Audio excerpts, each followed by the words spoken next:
Programang ito ay rated SPG.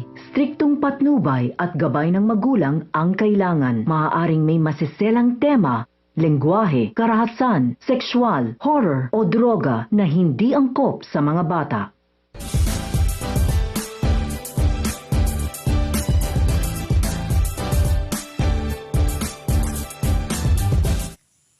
Naiintindihan naman ni Lynette kung bakit hindi pa rin nakaget over si Josa sa pagkawala ni Cromwell.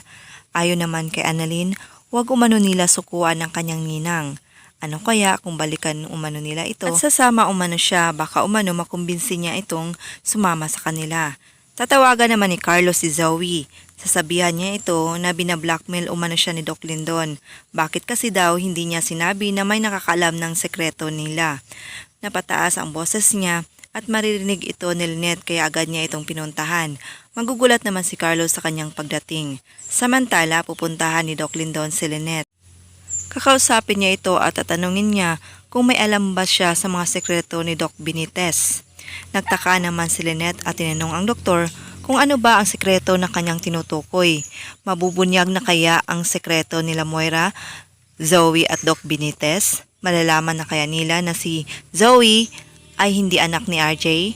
Lahat ng yan ay ating aabangan mamaya sa Abot Kamay na Pangarap. Maraming salamat po sa inyong panonood.